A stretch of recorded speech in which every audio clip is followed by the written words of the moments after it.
So welcome once again to our YouTube channel, and today we are going to know about the British in Bengal. यानी कि जो Britishers थे वो बंगाल में उन्होंने अपना एक्सपेंशन कैसे शुरू किया था। तो step by step we go through it. The first of all, as we know that in that particular time period the Bengal is became a richest province in India. जो बंगाल थी उस टाइम पीरियड में India की richest provinces थी। Now, East India Company set up its first factory in Bengal in 1651। तो British East India company ने अपनी पहली फैक्ट्री जो थी वो आपकी 1651 में एस्टैब्लिश करी थी। And in 1696 he started the fortification, यानी कि किलेबंदी का निर्माण भी, दुर्गबंदी का निर्माण भी उन्होंने शुरू कर दिया गया था। It started in 1696 and in 1698 the British East India Company got the zamindari rights of three villages. That three villages are as Sutanuti, Govindpur and Kalikata. तो ये तीन गांव जो थे वो ब्रिटिशर्स को मिल गए थे, वो उनको जमींदारी के राइट्स मिल गए थे, और ये तीनों गांव ही मिलके आज का जो पूर्ण रूप से हम लोग कोलकाता जानते हैं उसका पूर्ण रूप से विकसित है। Now at that particular time period Aurangzeb issued a Farman.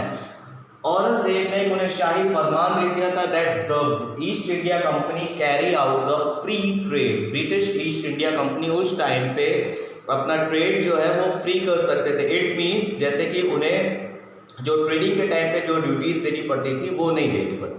After that, after the Aurangzeb one more a Mughal ruler name Farrukhsiyar. जो मुगल रूलर थे फर्रुखशियार, he also formalized the right, this same right, and that means the company could import and export of goods in Bengal without paying any taxes। यानी कि जो company थी वो बिना किसी tax के पे किए हुए वो अपना गुड्स को इंपोर्ट और एक्सपोर्ट कर सकती थी। That means that at particular time this raises a tremendous loss of the revenue for the Bengal government। Bengal government के लिए बहुत ज़्यादा नुकसानदेह साबित हुआ। After the death of the Aurangzeb during the 18th century, the conflict started between the Nawab of Bengal and East India Company, and the Nawab of Bengal, they ruling independently like as Murshid Quli Khan, Alivardi Khan, after that Sirajud-Dowla, and they tried to keep check the power of Britishers। तो British power को वो regularly check करते थे। They also issued the rules, they also issued some policies, but always it was refusal by the British government. British company जो थी उस time पे वो उनके सारे पॉलिसीज को रिफ्यूज कर देती थी। तो ये एक सोचने वाली बात थी। तो इससे क्या होगा, आपका आगे वॉर होगी, और यही एक लड़ाई थी जो हम लोग बैटल ऑफ प्लासी और बैटल ऑफ बक्सर के बारे में जानेंगे आगे। इन्हीं लड़ाई की वजह से ईस्ट इंडिया कंपनी जो थी हमारी कंट्री में पूरी तरीके से फुली पॉलिटिकली स्टैब्लिश होने जा रही थी। तो let's begin with the battle of Plassey, how it started. The battle of Plassey, it was fought in 1757. So what are the causes for the battles? Let's we begin here. The Sirajud-Dowla, he always tried to enforce his taxes on the trade and stop fortification in Calcutta for the British company। तो Siraj-ud-Daulah always क्या करता था, वो हमेशा ही चाहता था कि वो उन पर टैक्स जितना से ज़्यादा हो सके लगा सके उनके व्यापार पे, और जो फोर्टिफिकेशन उन्होंने स्टार्ट किया था कोलकाता में, कलकत्ता में, वो बंद हो सके। But Britishers refused to listen these warnings। After that, the Sirajud-Dowla attacked the English factory at Qasim Bazaar and captured the Calcutta। तो जब उन्होंने ब्रिटिशर्स ने मिर्जा सिराजुद्दौला की बात नहीं मानी, उनकी वार्निंग्स को हमेशा इग्नोर किया, then he attack the English factory at Kasim Bazar and capture the Calcutta, and he return to his capital Murshidabad, जो कि अभी ढाका में अपनी कैपिटल चला गया था, अपनी राजधानी लौट गया था। And in return the Britishers sent forces in 1756। और उसके रिटर्न में जब उन्हें ब्रिटिशर्स को पता चला कि भाई जो है हम लोग कैलकाटा कैप्चर्ड हो गया है, तो उन्होंने अपनी फोर्सेस भेजी under the command of Robert Clive. Now जो बैटल लड़ा गया था, जो लड़ाई हुई थी आपकी बैटल ऑफ प्लासी और नवाब के बीच में हुई थी, जिसमें नवाब को हार देखनी पड़ी। वो हार क्यों हुई थी, उसकी एक वजह यह भी है कि Britishers manage to gain the support of Mir Jafar who was the commander in chief. तो ब्रिटिशर्स ने मैनेज कर लिया था, मीर जाफर को अपनी तरफ मिला लिया था, जिसने जब लड़ाई के दौरान मीर जाफर के अंडर में जो सेना थी, जो सिपाही थे, उन्होंने जंग लड़ने से मना कर दिया था। तो इसलिए आपकी सिराजुद्दौला की हार हुई थी। नाउ ब्रिटिशर्स ने उन्हें एक प्रलोभन भी दिया था, एक तरीके से कहा था कि अगर आप हमारा साथ देंगे तो हम आपको उसके बाद नवाब, बंगाल का नवाब घोषित कर दिया जाएगा। तो भैया वो उस लालच में उन्होंने Mir Jafar supported the Britishers, but now Mir Jafar become a puppet in the hands of Britishers and what he gave the right of duty free trade, यानी कि उन्होंने फ्री ट्रेड की ड्यूटी दे दी, अधिकार दे दिया उन्हें ट्रेडिंग का फ्री ऑफ कॉस्ट, एंड एक और अधिकार दे दिया right to collect the revenue from the 24 Parganas, यानी कि 24 जिलों का जो वहाँ पे परगना थे उस टाइम पे, उनसे आप टैक्स भी, रेवेन्यू भी कलेक्ट कर सकते हैं। बट बाय द टाइम, उसी टाइम पे जो मीर जाफर था, he want to do something for the people, वहाँ के लोगों के लिए कुछ करना चाहता था, तो वो लगातार मना कर रहा था। And he always say and he was always unable to the meet और द डिमांड ऑफ ब्रिटिशर्स, जो ब्रिटिशर्स की हाई और हैवी डिमांड्स थी वो उसको पूरा नहीं कर पा रहा था। तो Britishers what the Britishers to, the Britishers depose the Mir Jafar and he make a new nawab of Bengal Mir Kasim, and Mir Kasim was the son in law of Mir Jafar. Mir Kasim जो था आपका सन इन लॉ था, दामाद था आपका मीर जाफर का, ध्यान रखिएगा ये चीज़ है, ठीक है। And after becoming a nawab, Mir Kasim जब नवाब बन गया था, and he gave the right of revenue, collect revenue from district Midnapore, Chittagong and Burdwan, यानी कि जब वो नवाब बना मीर कासिम, तो उसने खुशी खुशी ब्रिटिशर्स को 3 जगहों की दीवानी या फिर एक अधिकार दे दिया था कि आप रेवेन्यू यहाँ से कलेक्ट कर सकते हैं। वो कौन कौन से डिस्ट्रिक्ट थे आपके, वो डिस्ट्रिक्ट थे आपके मिदनापुर, चिटगांव और बुरदावन। तो ये तो कहानी हो गई हमारी बैटल ऑफ प्लासी की स्टार्टिंग से लेकर लास्ट तक। इसको एक बार फटाफट रिवाइज करते हैं क्या क्या हुआ।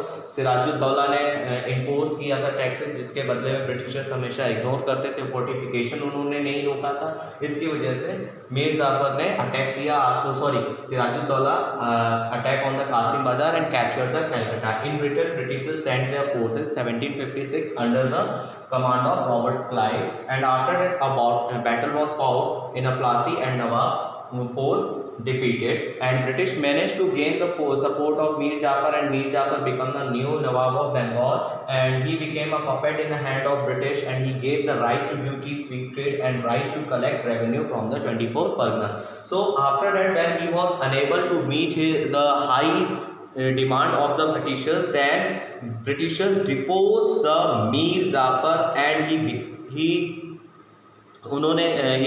gave a new nawab of Bengal. The name of that nawab was Mir Kasim.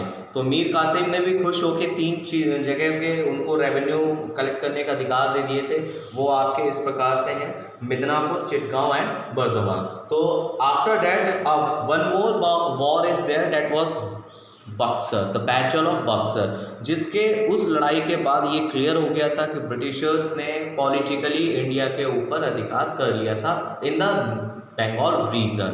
तो let's go with the battle of Buxar. So Mir Qasim did not want to become a puppet in the hand of Britishers. So Mir Qasim refused to become a puppet ruler, and he abolished custom duties on internal trades and gave same privileges to the Indian traders. यानी कि वो जो इतनी भी custom duties जो Britishers को establish करी गई थी, दी जाती थी, जितनी भी रियायतें, उसने सेम तरीके की जो सेम टाइप्स की रियायतें थी वो इंटरनल ट्रेडर्स को यानी कि इंडियन ट्रेडर्स को भी प्रोवाइड करा दी, ताकि उनको भी सेम प्रिविलेजेस मिल सके, यानी कि एक जैसी चीज़ें चीज़ें मिल सकें। उसके बाद मी इस चीज़ से britishers was get anger and Mir Kasim fled to Awadh, वो अवध भाग के गया and he formed an alliance with the Shuja ud Daula and Shah Alam II, और वो अवध भाग के गया और उसने एक संधि बना ली, एक सेना को खड़ा किया दो लोगों की मदद से, शौजा उद दौला एंड शाह आलम II। तो ये जो इन लोगों की जो सेना थी, ठीक है, ध्यान रखिएगा, शौजा उद दौला की हो चाहे आपकी शाह आलम II की हो, मीर कासिम, ये तीनों लेके अपनी सेना पहुंचे जाके बक्सर, जो कि आज का आपका बिहार बॉर्डर पे पड़ता है, बक्सर जो कि बिहार में ही आता है। तो Britishers von that war, Britishers ने वो लड़ाई जीत ली थी and the treaty of Allahabad was signed in 1765 and according to which Britishers were given the Diwani rights from Bengal, Bihar and Odisha by Shah Alam II, यानी कि Shah Alam II के under में जो आता था आपका बिहार और उड़ीसा का टेरिटरी या रीजन्स आता था, वो भी उसकी भी दीवानी राइट्स जो थी ब्रिटिशर्स के पास चली गई थी, बंगाल की तो पहले से ही थी उनके पास। अब उसके बाद शौजा उद दौला जो था, ही हैव टू पे a war compensation of ₹50 lakh, 50 lakh का कंपनसेशन वॉर उसने ब्रिटिशर्स को दिया था, जिसके अंतर्गत अवध उसके पास रीस्टोर यानी कि फिर से वापस बना रहा, लेकिन वो अब अंडर किसके रहेगा, ब्रिटिशर्स के अंडर रहेगा। नाउ आफ्टर द बैटल, अब ध्यान से सुनिएगा, after the battle of Plassey and Buxar Britishers became the real ruler of Bengal. अब देखिएगा, बैटल ऑफ प्लासी और बैटल ऑफ बक्सर के बाद जो ब्रिटिशर्स थे, they become the real ruler of the Bengal and they also started a dual government. तो जो डुअल गवर्नमेंट थी वो भी स्टार्ट कर दी गई थी। इसके अंदर क्या था कि उनके पास सारी पावर्स रहेंगी, ब्रिटिशर्स के पास सारी पावर्स रहेंगी, बट कोई रिस्पॉन्सिबिलिटी उनके हाथ में नहीं रहेंगी। और नवाब के पास क्या रहेगा, नवाब के पास सारी रिस्पॉन्सिबिलिटीज रहेंगी, बट उनके हाथ में कोई भी पावर्स नहीं रहेंगी।